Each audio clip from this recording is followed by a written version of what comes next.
Seeking to swoop in on past successes with Aria of Sorrow and Portrait of Ruin, the PSP has procured a handheld candle whipper of its own with the Dracula X Chronicles. While Nintendo's titles have taken the series through interesting and creative tangents, the Dracula X Chronicles sticks to its remake roots with a mashup of tried-and-true gameplay elements and a new face for the new millennium. Beauty may be skin-deep, but under the new facade lays a timeless formula for fun that simply doesn't age.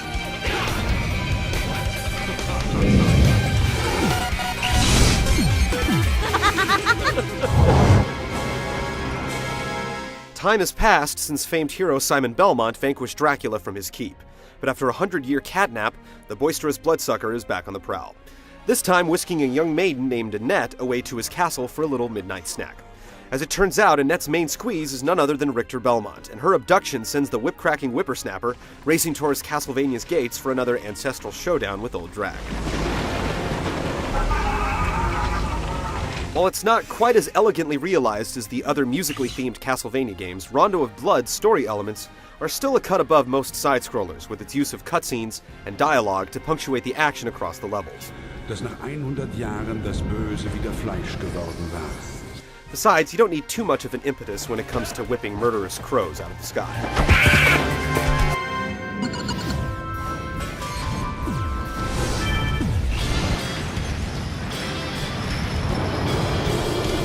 Despite a graphical makeover in 3D, Rondo of Blood is still built on the premise that fans of the series know best: pure old-school side-scrolling action.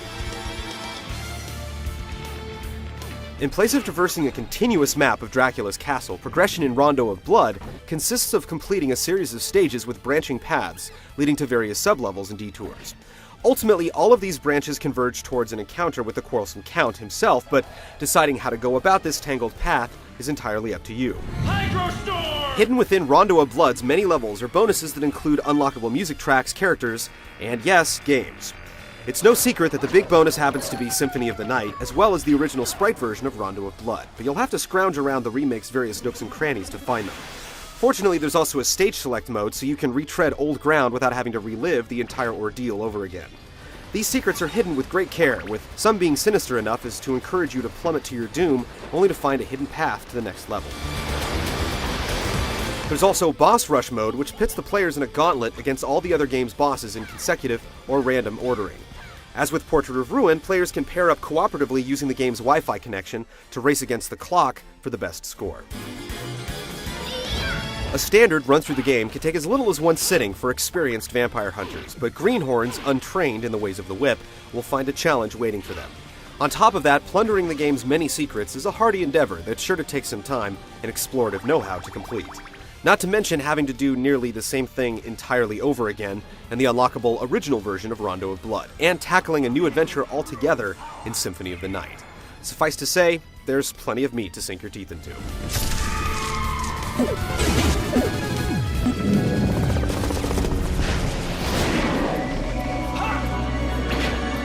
The levels in Rondo of Blood aren't the only thing old school about the game. The controls fall very much in line with the old Nintendo classics, where it's more about carefully timed jumps and whip cracks than fancy familiars and frivolous magic spells.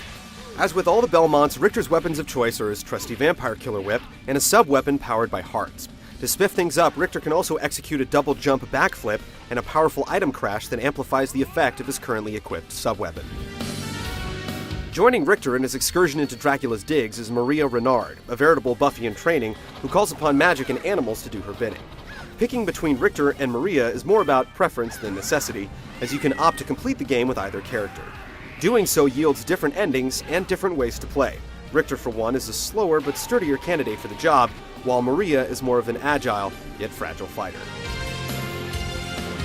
Series purists that prefer pixels over polygons may be set aback by a certain slowness with the remake's 3D graphics, but the overall control scheme of the game strikes a good balance between old-school mechanics and a snazzy new look in its 2.5D presentation.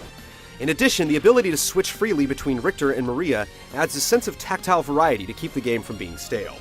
It's a slick condensation of all the things that make the old and new Castlevania games memorable.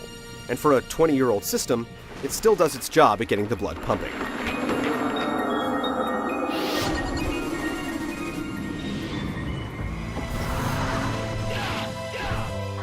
While not particularly impressive, Rondo of Blood's graphical makeover does well to rekindle the same familiar Castlevania aesthetic to match its traditional style of play. Here, the environments themselves receive the biggest benefit from the jump to 3D, with stages that seem to pop into the foreground, adding some visual flair. When it comes to music, few games can rock the harpsichord like Castlevania. Rondo of Blood and Symphony of the Night contain some of the catchiest tunes of the series, which can subsequently be heard at your leisure in Dracula X Chronicles sound test mode. As crisp as the musical tracks are, though, the delivery of the localized voice acting is still as ham-fisted as ever.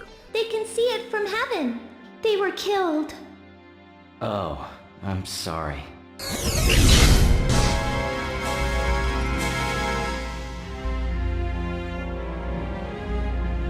Rondo of Blood may not bat too many eyelashes on its own, but as a compilation, the Dracula X Chronicles is a smart package of everything good about the series, down to the last crumb of skeleton dust.